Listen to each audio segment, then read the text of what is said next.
সৰুপথাৰ মহাবিদ্যালয় ৰাষ্ট্ৰীয় সেৱা আঁচনি গোটৰ চাফাই অভিযান সমগ্ৰ দেশতে যোৱা 17 ছেপ্টেম্বৰ তাৰিখৰ পৰা 2 অক্টোবৰ তাৰিখলৈকে চলি থকা স্বচ্ছতা হি সেৱা আঁচনিৰ লগত সংগতি ৰাখি সৰুপথাৰ মহাবিদ্যালয়ৰ ৰাষ্ট্ৰীয় সেৱা আঁচনি গোটে আজি সৰুপথাৰ মহাবিদ্যালয়ৰ পৰা সৰুপথাৰ ৰেলৱে ষ্টেচনলৈকে স্বচ্ছতা হি সেৱা এক সজাগতামূলক সমদল উলিয়ায়। এই সমদলৰ জৰিয়তে তেওঁলোকে নিজৰ ঠাইডোখৰ তথা নিজৰ অঞ্চলটিক চাফ-চিকুণ কৰি সুন্দৰ কৰি ৰখাৰ ক্ষেত্ৰত জনসাধাৰণক সজাগ কৰে। পৰৱৰ্তী সময়ত গোটটোৰ সদস্যসকলে সৰুপথাৰ ৰেলৱে ষ্টেচনৰ চৌহদত এক চাফাই অভিযান চলায়।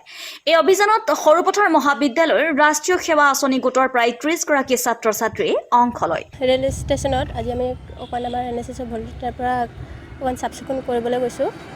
আমি এইটো 2 অক্টোবৰ তাৰিখলৈকে কৰি আছোঁ স্বচ্ছতা সেৱা।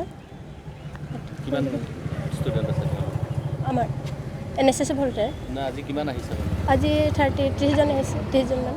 30 গৰাকী অঁ ক'ত চফা কৰিব আমি ৰেলৱে ষ্টেচনত ৰেলৱে ষ্টেচন সৰুপথাৰ কলেজৰ পৰা আহিছে সৰুপথাৰ কলেজৰ পৰা আহিছোঁ। ইমান দূৰ প্ৰচেছন কৰি আহিছে প্ৰচেছন কৰি আহিছোঁ আমি সৰুপথাৰ কলেজৰ NSS ভলেণ্টিয়াৰ যিহেতু স্বচ্ছতা ভাৰত অভিযান চলি আছে আমি প্ৰত্যেক দিনা সপ্তাহত এদিন এক্টিভিটি কৰি আছোঁ যিটো চাফ চিকুণতা হয়তো ক'ৰবাত কলেজত স্কুলত আমি যিমান পাৰিছোঁ কৰিছোঁ আৰু আজি আমি সিদ্ধান্ত লৈছোঁ যে আমি সৰুপথাৰ ষ্টেচন যিটো ৰেলৱে ষ্টেচন তাত গৈ অলপ আমি চাফ চিকুণতা কৰোঁ আৰু লগতে আমি এইটোৱে কওঁ আমাৰ যিটো গাঁৱৰবাসী ৰাইজসকল বা আমাৰ যিটো বাকীসকল আছে তেওঁলোকক আমি এটাই কথা কওঁ যে আমাৰ নিজৰ গাঁও চহৰ যিটো আছে আমি চাফ চিকুণতাৰে ৰাখোঁ।